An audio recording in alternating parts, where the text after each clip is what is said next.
never thought this one through. Hey guys, and welcome back to another video here at MegaJordinary.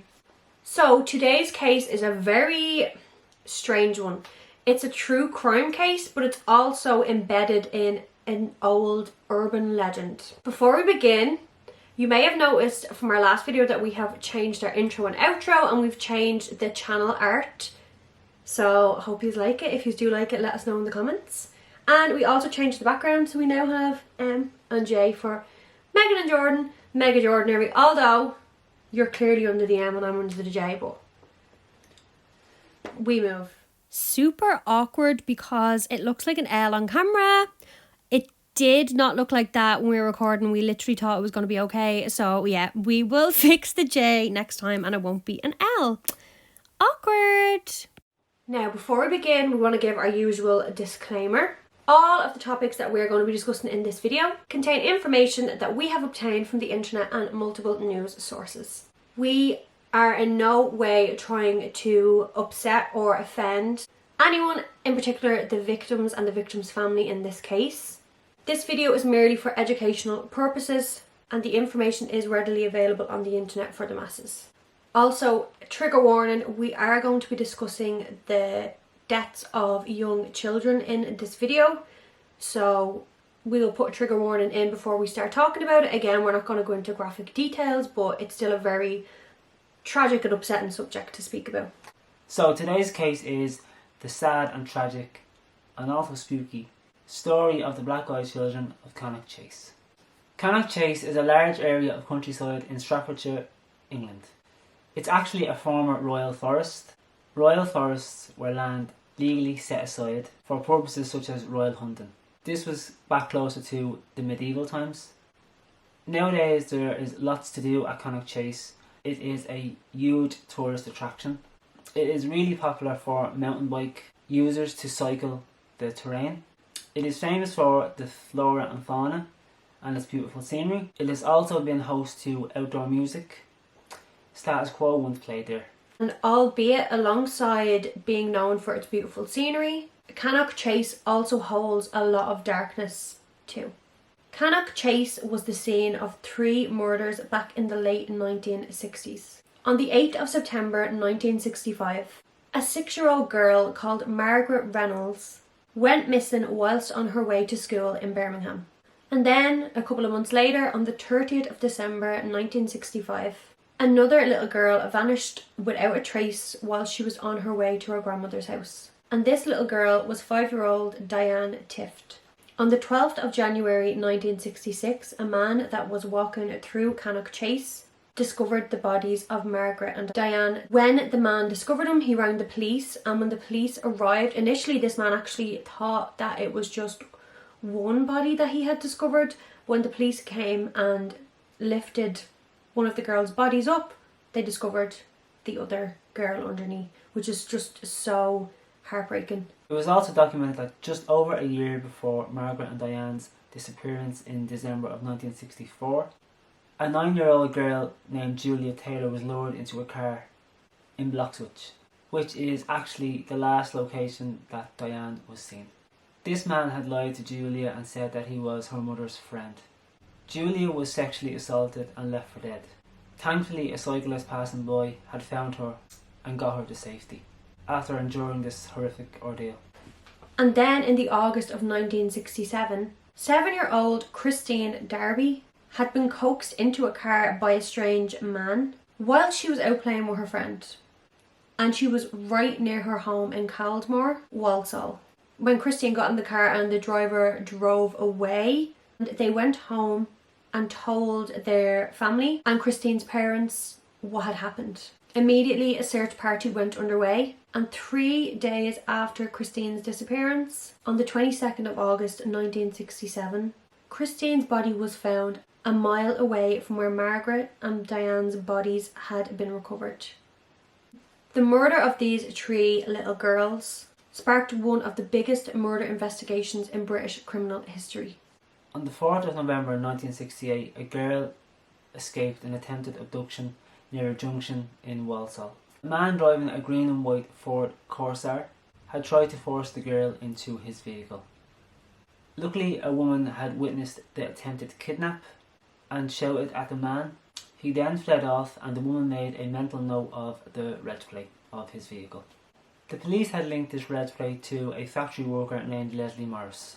This man, Raymond Morris, was born on the 13th of August 1929 in Walsall, Staffordshire, and he lived there for his whole life. He was actually in his late 30s at the time of the murders. Now, this is crazy because Leslie Morris was actually already on the police's radar because he had been investigated in October 1966 in relation to the suspicion of him taking indecent pictures of schoolgirls. What a sicko. Sick.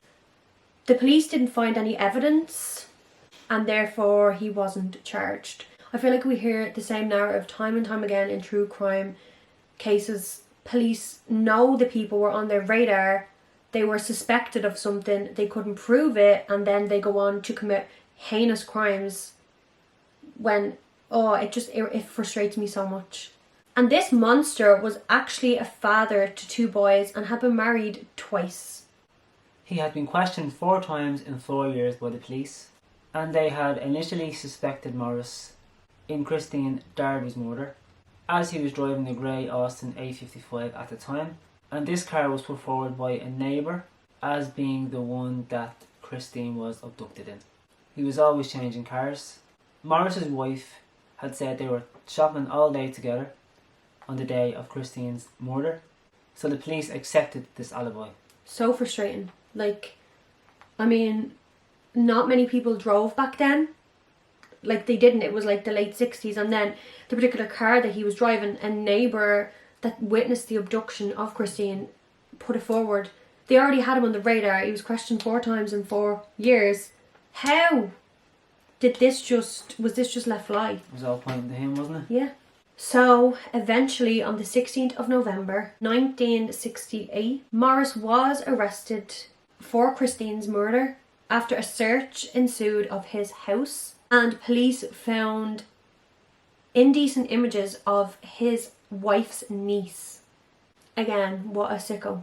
And then on the 18th of February 1969, Raymond Morris was found guilty of the sexual assault and murder of Christine Darby, and he was sentenced to life in prison.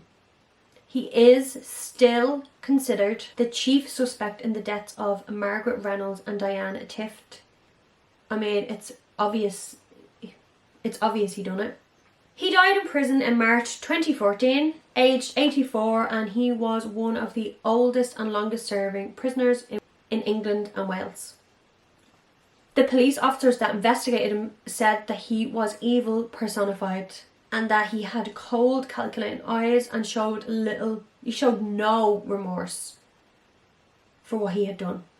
Now, you're probably wondering where the legend of the Black-Eyed Children fits into this tragic case. Black-eyed children are a paranormal legend. They are said to be creatures resembling children between the ages of 6 to 16 with very pale skin and completely black eyes.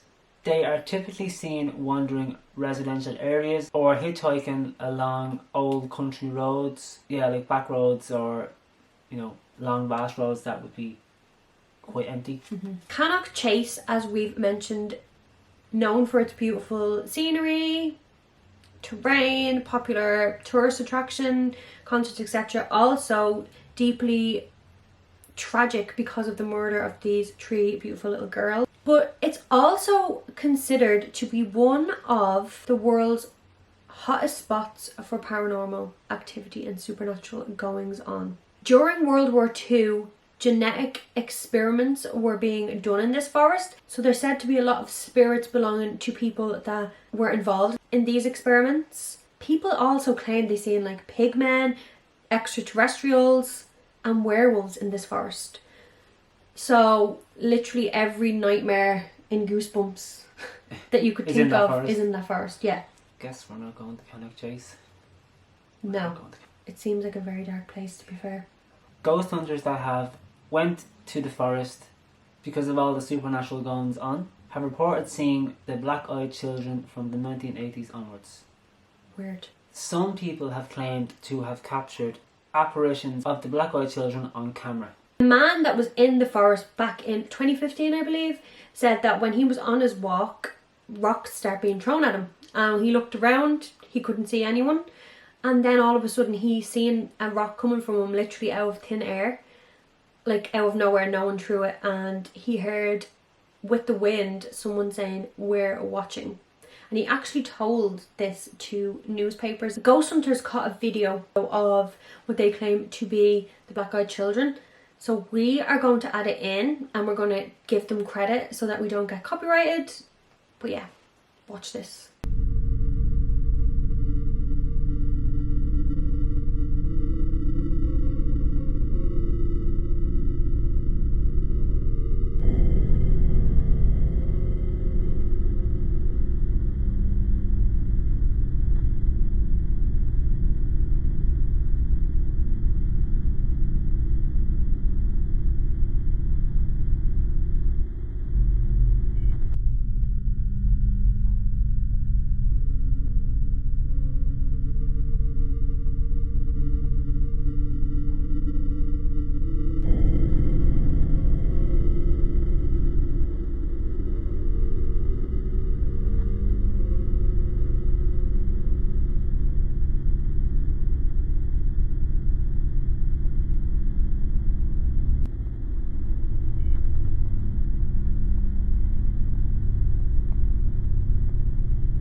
And people believe that the spirits of Christine, Margaret and Diane still remain in Cannock Chase to this day.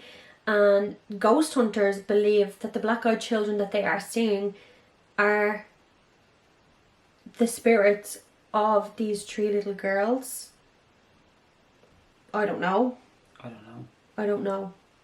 I genuinely personally do believe in ghosts and spirits completely. But the black-eyed children, I'm not really sure. And I don't know. She doesn't know. It's really weird. This case was heartbreaking. Just horrific what happened to these three little girls. Let us know what you think in the comments. Do you believe that Cannock Chase could be haunted? Do you believe in black-eyed children? This was a really sad case to cover, but we did feel like we needed to put the legend in as well because they correlated with each other.